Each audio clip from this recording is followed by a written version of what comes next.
Live pictures. Here comes South Korean President Moon Jae-in. As soon as the two leaders start speaking, we'll pass over to our team of translators who will provide you with simultaneous English language translation. So if you are watching us overseas, this is the best place to get coverage of this truly historic moment. The first time a South Korean president has been in Pyongyang in 11 years, and he's about to sign an agreement with a leader we didn't know that much about just until a few years ago.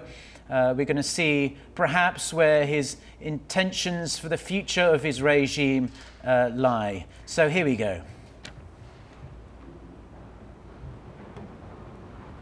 We are seeing North Korean leader Kim Jong-un and Kim Yong-chol, who's been forming an intelligence communication channel with South Korea's National Intelligence Chief Seo-hoon and Mike Pompeo of the United States. Kim Yo-jong, the sister, is just as other times walking along his brother to the signing ceremony.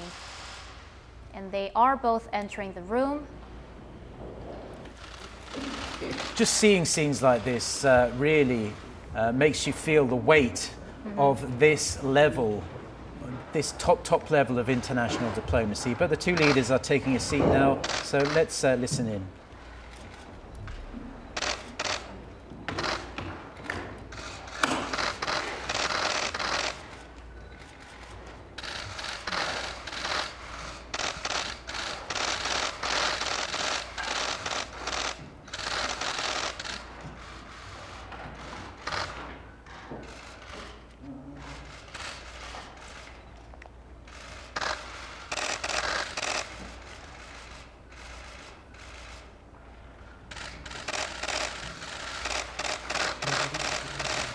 So the two leaders are signing an agreement. We don't know what it is yet.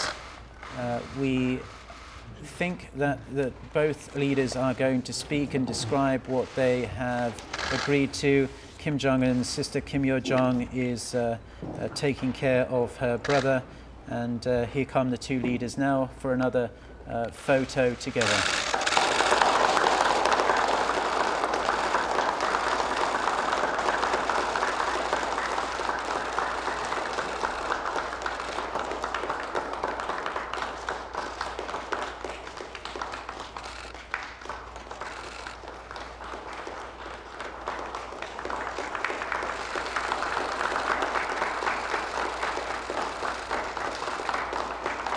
Well, we can't make out what that says, but we hope we will get some confirmation on what the leaders of the two Koreas have exactly agreed to. It's hard to read too much into their facial expressions at the moment, but President Moon Jae-in looks fairly pleased with himself. Kim Jong-un perhaps a bit less so. That's just my own opinion, but there we go. So the South Korean president is shaking hands with North Korean officials. Kim Jong-un is also shaking hands with South Korean officials. It looks as though the two leaders are going to sit back down in their seats. It doesn't look as though they have any microphones there, so we don't know how they're going to deliver a statement, but they are not taking a seat, and now we are seeing South Korea's Defense Minister Song Young-moo taking a seat, and North Korea's Defense Minister Do Kwang-chul. So I'm assuming that the agreement that the two leaders signed just now is not the military agreement, but the summit agreement. And now these two defense ministers of Seoul and Pyongyang are signing the comprehensive military agreement, which aims to lower tensions on the Korean peninsula. So, Professor Song, you're reading into that being there are two separate agreements that the two Koreas have reached then, considering they're both signing two different agreements, or do you think they're both signing the same agreement? Well, I think those two could be different agreements, or those military top brass is being the signatory. But overall, what they're doing is they're checking off the task to do, the to-do list on the Panmunjom Declaration. So it's, in any case, it's a progress that what they talked about in Panmunjom Declaration has been carried out, along with the visit, along with the cultural exchanges, and of course the big ticket item about the denuclearization has been already agreed, or we just don't know what the content is at this point. So well, this could very well be the result of those recent 17-hour marathon working level military talks between the two Koreas. Just to give our viewers a reminder, this military deal is not about any sort of disarmament or I mean, I have to repeat, disarmament is not possible as long as North Korea keeps its nuclear weapons. But this agreement actually aims to lower tensions on the Korean Peninsula and lower the possibility of any sort of military conflicts between the two Koreas. Now they're exchanging the agreement.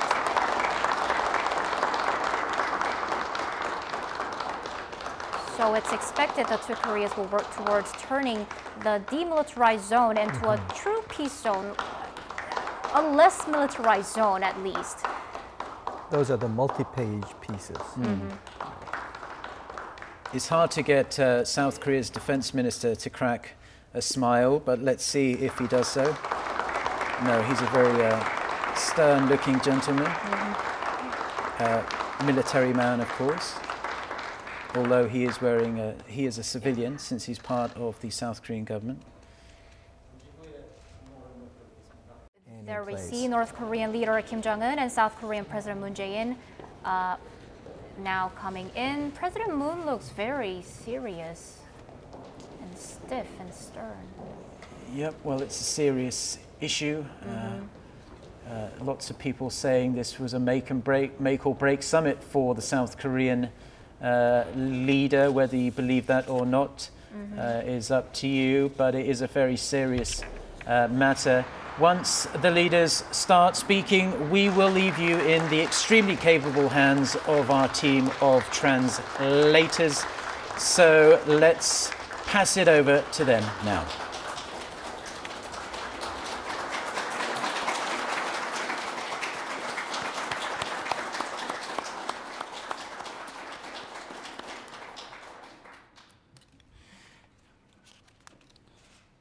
친애하는 여러분, ladies and gentlemen, 해외 동포형제 자매들, companions of two Koreas, the Panmunjom Declaration has yielded great results, and the two leaders, President Moon Jae-in and I, have signed the historic September Pyeongyang Joint Declaration. The April 27th Panmunjom Declaration has become the groundwork of our historic developments and the joint declaration, and we have now opened a new era for peace and prosperity on the Korean Peninsula to usher in an era of peace. And taking this very historic and significant occasion, I would like to highly appraise the efforts made by President Moon Jae-in and the delegates of the South Korea.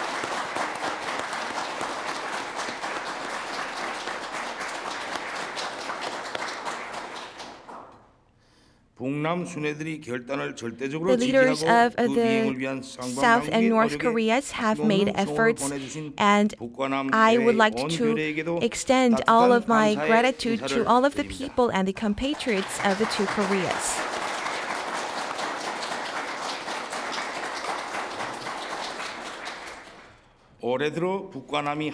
This year, the two Koreas have jointly held hands to walk towards a peace through the Olympics, Pyeongchang Olympics, and we have felt great fever and peace. And making this as the groundwork, we have planted seeds of peace and prosperity, which have been blossomed and ripened into fruits in this autumn. And the wordings that we have written on the Panmunjom Declaration have become reality. We have extended great talks with President Moon Jae-in, and we have looked upon and reflected upon the achievements made so far. We will accelerate the development of the inter-Korean talks and reconciliation, and we have held very candid talks. The destiny of our people lies in our hands is what is the principle that we had at hand, and we aimed to accelerate and upgrade the level of inter-Korean relations, and we have made agreements.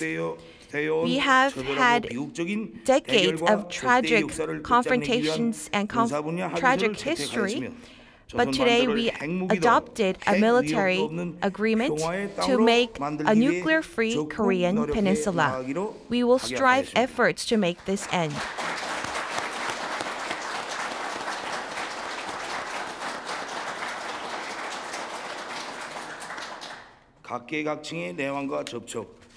We will increase contract and cooperation, dialogue, and exchanges in all corners so that our dialogue towards reunification will never be backtracked. Today, with President Moon Jae-in and I signed the September Pyeongyang Joint Declaration, which entail all of these valuable promises. The declaration itself is not lengthy, but it is full of hopes and the wishes of our people who long for peace and unification.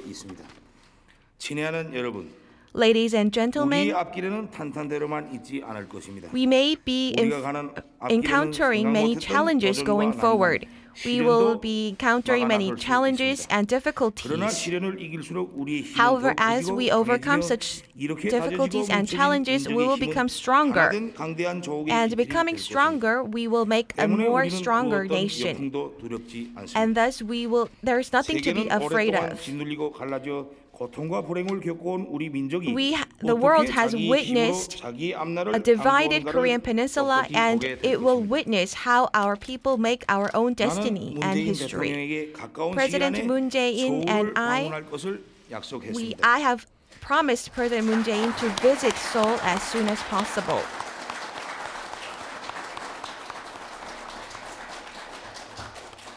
We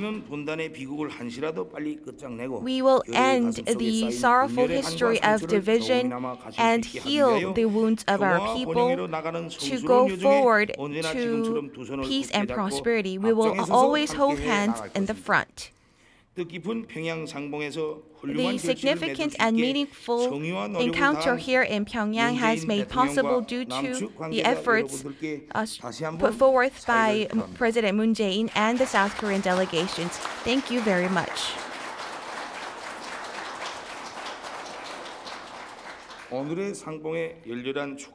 Today's summit was also welcomed by many people abroad, and I extend my gratitude to all of you. Thank you very much.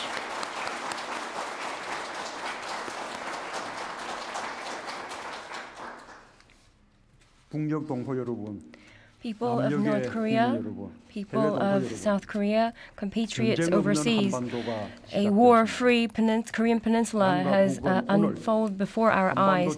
Today, the two Koreas, we agreed on eliminating all threats that are existing across the peninsula. We are going to operate a joint military committee that will be able to hold talks about these military measures. The armistice agreement in 1953 led us to have a halt on the war. However, there was the threat that was lingering on the people of Korea. There were unseen barriers between the neighbors that we had to live with, but with this lasting peace on the Korean peninsula, I believe that our lives will be back to normal. The threat of war and the ideology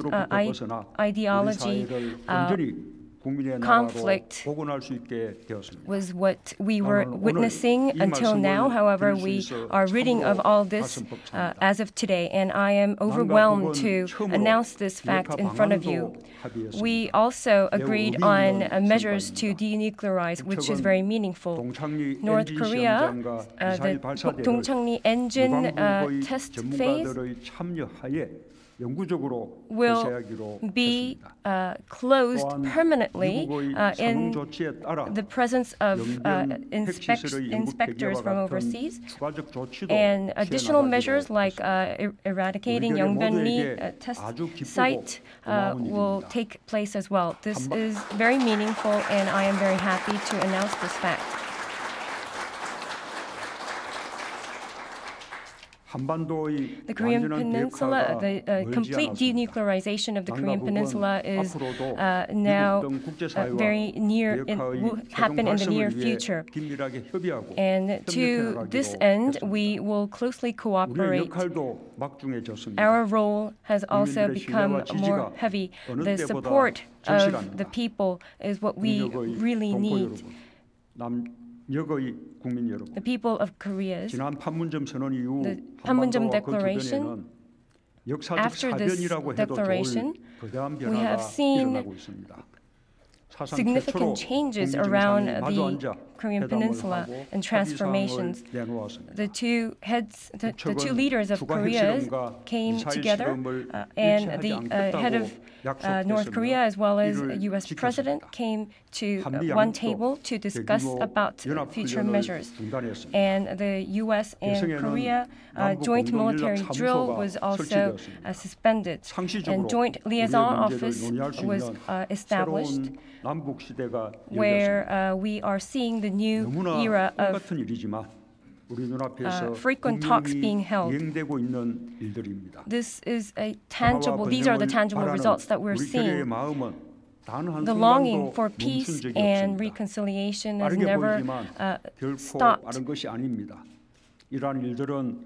This is taking its pace. It is unraveling at its own pace, and this is what we are witnessing today. The 80 million people's minds together, we are opening up the new era of peace.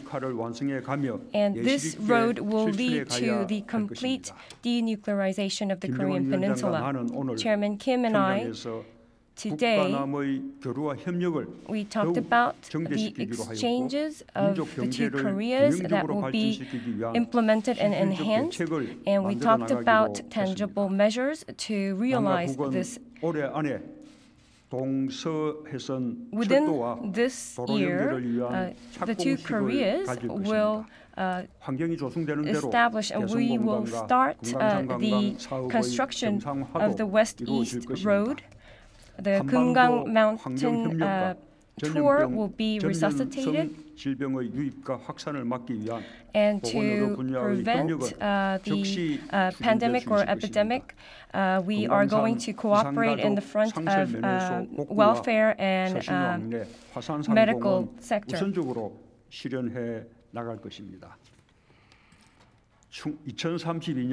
In 2023, the Summer Olympics, we are going to pitch for the joint for the bid to jointly hold the Summer Olympics. And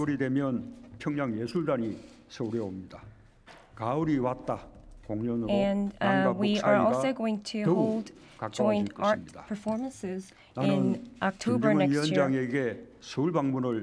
I requested Chairman Kim to visit Seoul, and he said he will visit Seoul in the near future. In the near future means that if nothing unexpected appears, it will be within this year.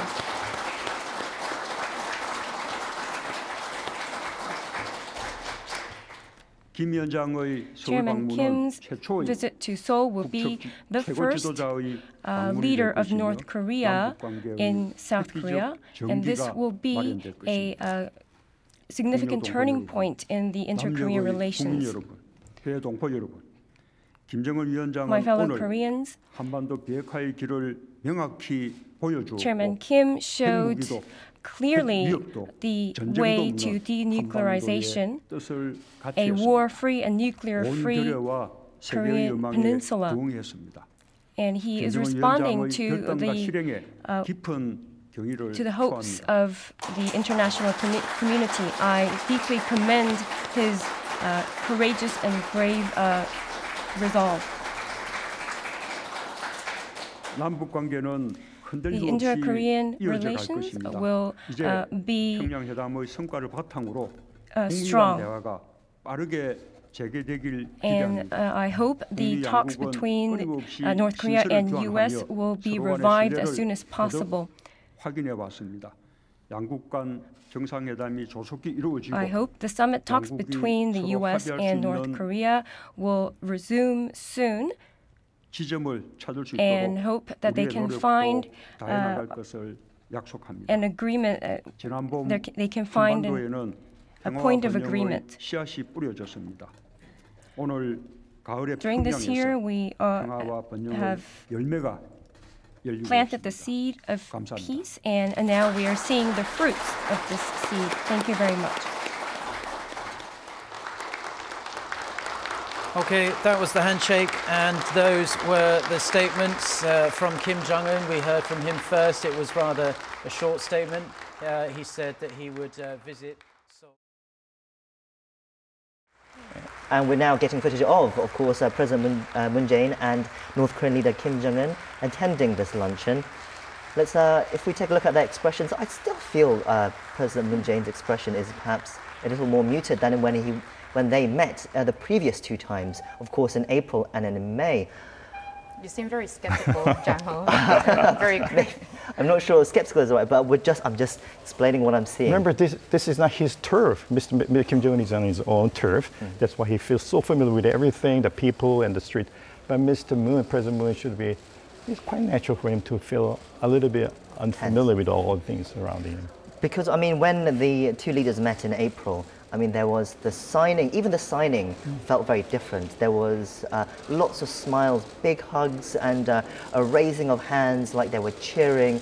But this time it was very much formal, very much handshakes, and even an awkward goodbye at the end when they left the room separately. I don't know, maybe I am being skeptical, Lee Ji-won, but that's just what I'm seeing. But yes, so here we are, the footage. I guess they're about to be served with the naengmyeon cold noodles. That's also the President Moon Jae-in's wife.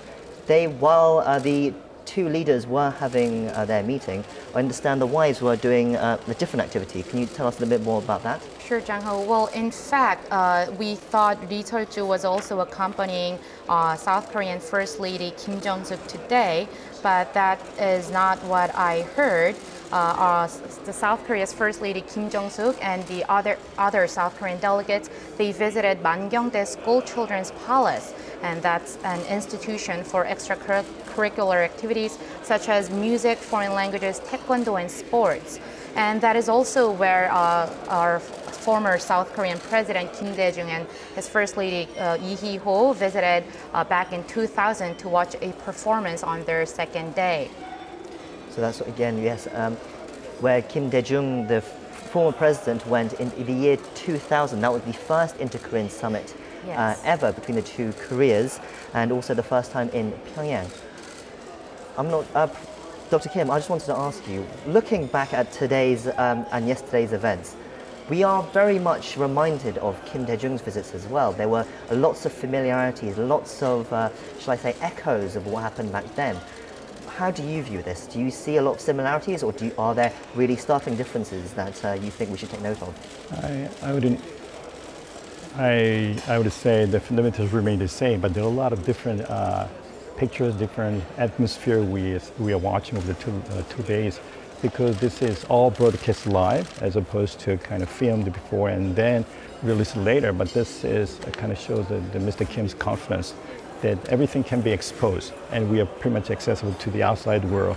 We have this much confidence, and I'm full control of the North Korean society, and most North Korean residents, as they call the Pyongyang citizens, are in support of my grand design to, denuclearize and ameliorating the relations with South Korea and stopping all these hostile activities along the MDL. So this is a sign of a very strong confidence in himself and his people who are supporting him, including Kim Yo-jong.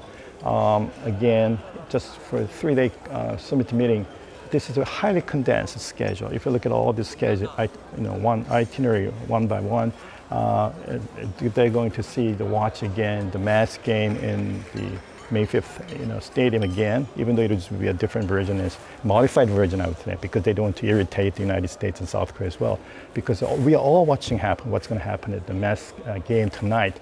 And also tomorrow morning, they're going to fly to the Mount Paektu using a very different type, because most South Korean tourists are using the different routes from the Chinese side. But this time it will be a North Korean route, and that will allow many potential South Korean tourists or mountain climbers someday later, they're going to use this particular route rather than Chinese one. So we're seeing pictures finally of the famous cold noodles called naengmyeon, and the Pyeongyang naengmyeon, more specifically the North Korean style naengmyeon. And it does look very pretty, the presentation. I actually wanted to ask you as well, have you tried Pyeongyang naengmyeon before? Well, I've tried it in South Korea, but I was never able to go to North Korea, so I never tried one there. But I heard the one in North Korea is even more bland than it is in South Korea, because normally the North Korean cold noodles in compared to the ones in South Korea, are already bland. So I'm not sure what it would taste like in yes, of course. I mean, the North Korean cold noodles are famous for being what South Koreans might conceive as bland. But I think, Dr. Kim, you might have a different opinion to that. Would you call it bland, or would you call it a more required taste, shall we say? I think it's a good blend, because they know how South Koreans develop their taste over the years, and they are really trying to satisfy our taste. I mean, that's why it's a kind of blend. You see, because it's not, it's in a hot summer day, but they are just really enjoying the cold noodle because the blend is so. I mean, I've not tried it myself, but from what others have told me about the Pyeongyang cold noodles, I wouldn't call it bland. I think the term I'd use is perhaps more subtle, and more, yes, there's the more you try it, the more a taste you develop for it. President Moon Jae-in has been taking some scenic photos there of I think it's the outside balcony of the restaurant. I believe we had a footage from there, but now we're focusing on a tree which has been planted by the two leaders, I believe, right? Yes, that's right. Previously, in the April Pyeongyang summit, we also had a tree planting ceremony. They had one today. It was held at 2:30, and it was attended by the first couple of South Korea. They actually planted a Mogangju tree, which is translated into golden rain, or a Chinese bladder nut, and the name is given because of the golden leaves, and it means prosperity.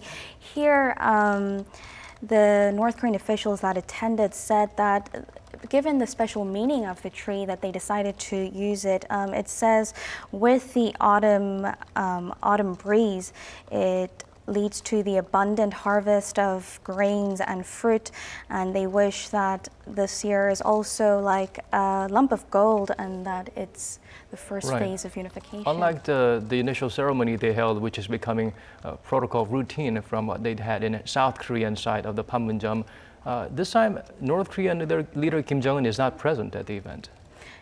Yes, he was not present at the event. That will be Choi Ryong-hae? Yes, Choi Ryong-hae instead. So this was held at the place where President Moon Jae-in was staying. Now that is the state guest house, the Baekhawan State Guest House. So after lunch, he went there, and we can see happen at the ground level, at the level of the regular people, and so you know, it's kind of surprising to me that we would have the kind of expansive people-to-people interaction and cultural exchanges and sporting exchanges than what we've seen in the past. We've had some in the past, but if we're thinking about deepening it and broadening it, I would be very surprised in some ways, because this cultural and ideological threats to the regime's ideology would be a concern for the North Korean regime. And if they're making changes there on that front, it seems to show some progress in thinking. Willingness to embrace something from the outside, not afraid of shedding some of its traditional elements. Opening up, right, There were stories about how watching K-pop or K-drama materials in North Korea could have been a very strong offense at one point. Right, and so if we're seeing those changes on those fronts, I think these are some meaningful changes that we shouldn't underestimate and that we should encourage. Right. Speaking of the mass games, Juwan, I understand we have a new program set up by Kim Jong-un. It's very different from the ones held in the past. Yes, Daniel, we don't know what exactly the program, how the program has been renewed, but we know it was introduced again. It was reintroduced on September 9th. That's just a few weeks ago, on the 70th anniversary of the regime's founding. Now this, as you said with Dr. Kim, is a very, it could be a very sensitive performance, as it has a lot of chance that promotes the North Korean regime. Right, it could be something that is seen as a glorification of what North Korea's previous regime stands for. But I understand there were many changes made to show various economic progress, like using drones during the programs, and various technological aspects were implemented and infused to the performance. Also, less labor-intensive gymnastics, but more fireworks and even a media wall or a flashcard wall that shows President Moon Jae-in on it as well. Yes, after following the 5-year hiatus, we are expected to see some glowing drones, lasers, and stadium-sized gymnastics shows designed to glorify the country. Right, and maybe they were watching the Pyeongyang Winter Olympics opening and closing ceremonies, and I believe some of the most memorable bits. They have a worse record of like human rights. So until they resolve that kind of issues, it's going to be difficult for them to be recognized as normal state in the international arena. But South Korean government puts much efforts to push North Korea in the direction of to be considered as a normal state by having this kind of events over and over. So I think that if we keep doing this, then over time, I think, as you mentioned, that North Korea will have a chance to be considered as a true normal state. Right, erasing some of the deeds done in the past, or the decisions made by the current North Korean leader Kim Jong-un. As long as we keep this momentum up for a little bit longer, a few more years longer, perhaps it will be able to eradicate the bad taste left in the mouths of those people who are affected by certain provocations or misdemeanors by North Korea. Right, that's correct. So that is why we have to see the summit today is not the final destination of the relations. This is only the part of the process. So even though there are some things that are fully satisfying our expectations before the summit, but we should follow up, and we should continue on the efforts of doing this kind of events in the future. So, all in all, have we taken a solid step towards solidifying our position in the peace process in the peninsula with the latest talks, so that they can see that we can work things out together? So I think that today's summit, there are a lot of things that still has to be discussed between two Koreas. For example, that two Koreas have agreed to produce this military agreement. But one of the important things to manage the military relations between the Koreas, they decide to establish a joint military committee. Actually, it was discussed in 1971, and they have designated exact date to have the joint military committee, but it was not successful. So that shows how difficult it is.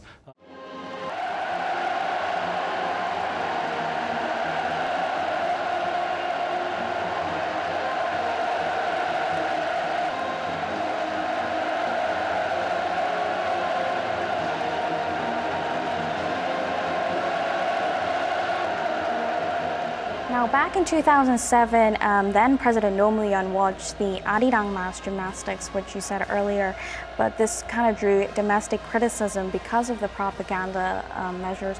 So the presidential office said the contents could be edited, so because we've seen this in the past.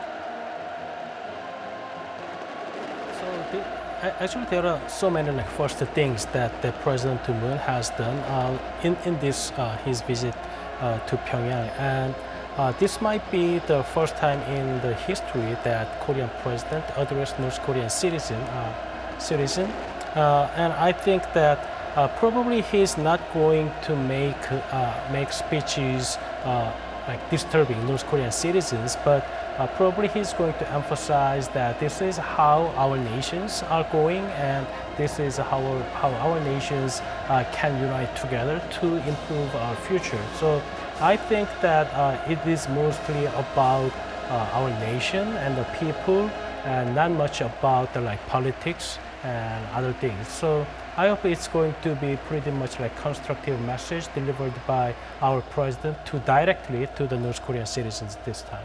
Right. Now we're going to break here, and we see the stadium in Pyongyang where the mass games were held this evening, the famous mass games, and Kim Jong-un is starting to speak. Let's listen.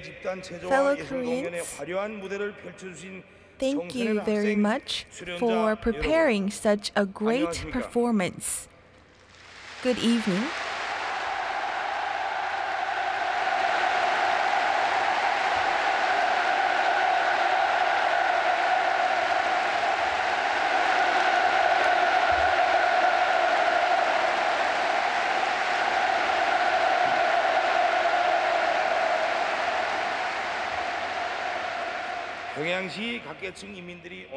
We are now gathered here by the citizens of Pyeongyang City, and we are united as one, and we have a heart in unison in welcoming the South Korean President Moon Jae-in and the delegations from South Korea. And I am very much overwhelmed by this scenery. Today, President Moon Jae-in and I discussed in depth about how we should go forward into establishing a peace regime on the Korean Peninsula, and we have yielded another great achievement.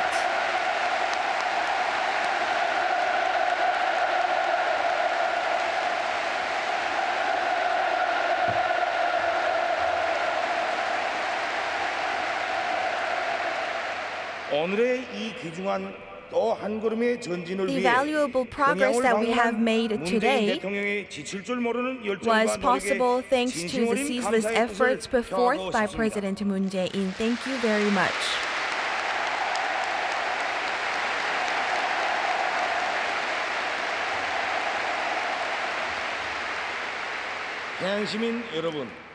Fellow citizens of Pyeongyang City, let us give him another big round of applause to President Moon Jae-in.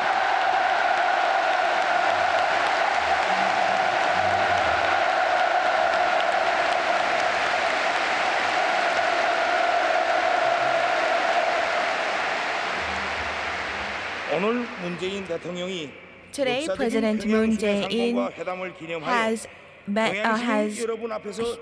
come here, and he will deliver a very meaningful speech in front of you.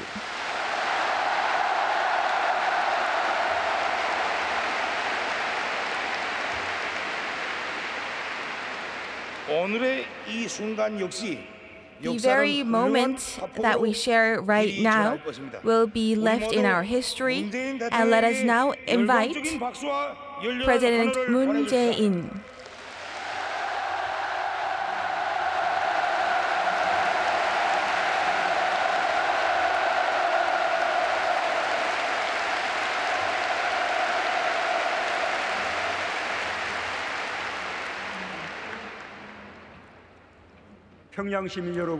Citizens of Pyeongyang City, compatriots and brothers living in the north, it's so meaningful and overwhelming to meet you here in Pyeongyang.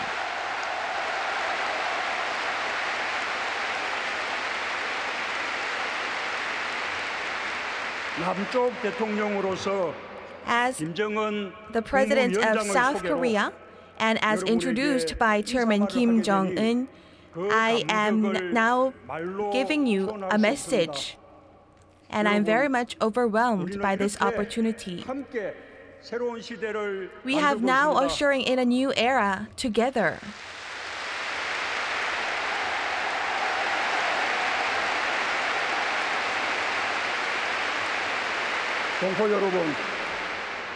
Fellow Koreans, together with Chairman Kim, we met at Panmunjom on April 27th, where we embraced each other. The two leaders of the two Koreas agreed that there will be no more war on the peninsula, and we declared in front of the 80 million Koreans and in front of the whole world that there will be no more on the Korean peninsula.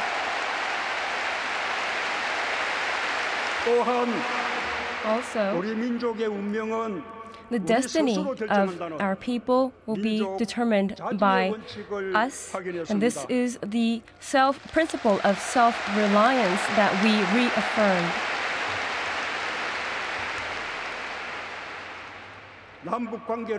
The inter-Korean relations will see a groundbreaking improvement, and it will reconnect the line and the connection that we lost for a long time, and this was what we agreed upon very firmly.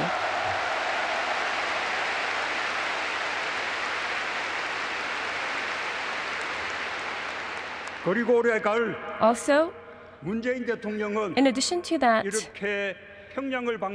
during this autumn, we promised that I myself will come to Pyeongyang. Citizens of Pyeongyang, my fellow compatriots, together with Chairman Kim, I agreed today that we are going to completely eradicate military tensions and dangers of war from the Korean peninsula.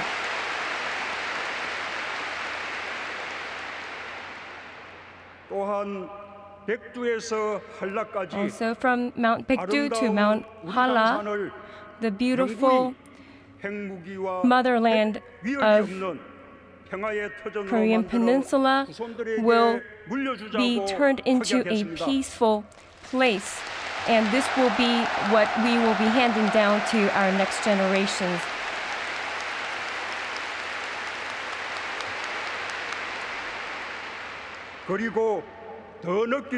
And before it's too late, we are going to fundamentally do away with the sorrows of the separated families. Together with myself, Chairman Kim has made resolute determinations, and your leader, Chairman Kim, I would like to ask for your enthusiastic applause to your leader, Chairman Kim.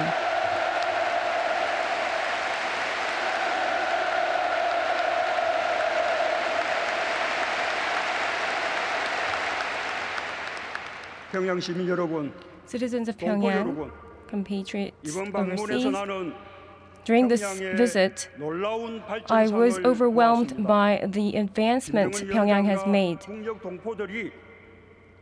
Together with the citizens and the people of North Korea and Chairman Kim, I witnessed your passion towards the development of the country, and I could feel your need and your longing for peace on this peninsula, and the unwavering courage that you are going to advance and develop your country. Fellow Koreans, we are strong. We love peace. And also, we should live together.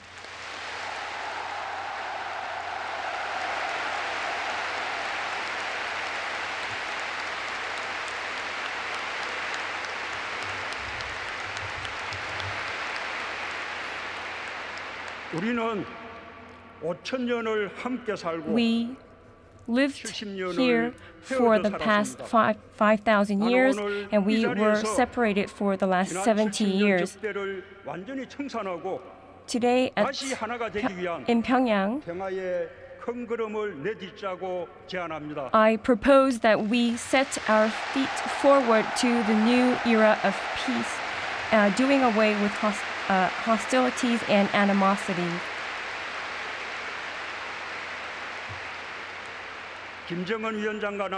Chairman Kim and I will hold our hands firmly with the 80 million Koreans and make a new country. Please, let's go forward to our new Korean peninsula.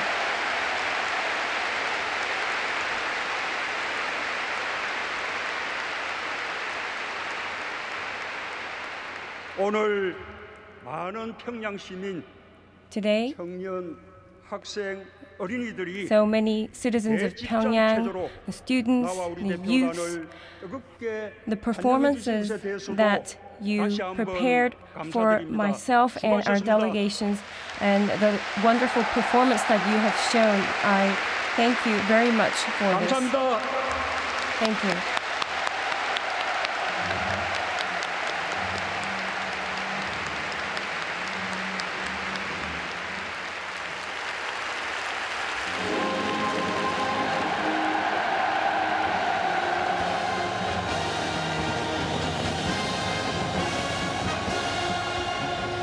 And we're witnessing history tonight.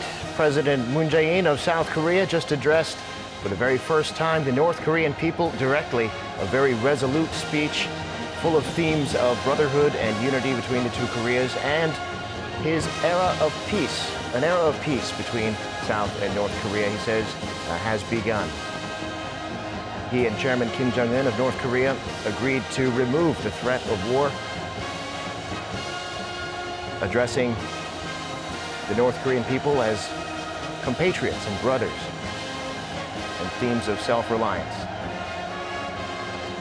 So to add on to what you said, Devin, President Moon Jae-in said it's very meaningful and overwhelming that he has got to meet the Pyongyang citizens here in the North Korean capital, and as a South Korean president, that he's very happy to be here, and together they're going to open a new era of peace.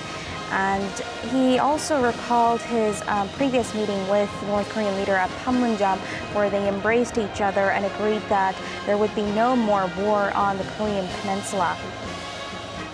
And he said that now they are going to, he realized groundbreaking improvements in North Korea, and he said he saw the passion towards development from the North Korean people, and he also realized their need and longing for peace.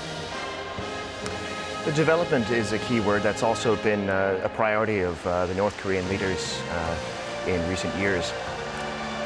We're here with Kim Min-ji of the Arirang News team, and also Dr. Woo Jung-yeon.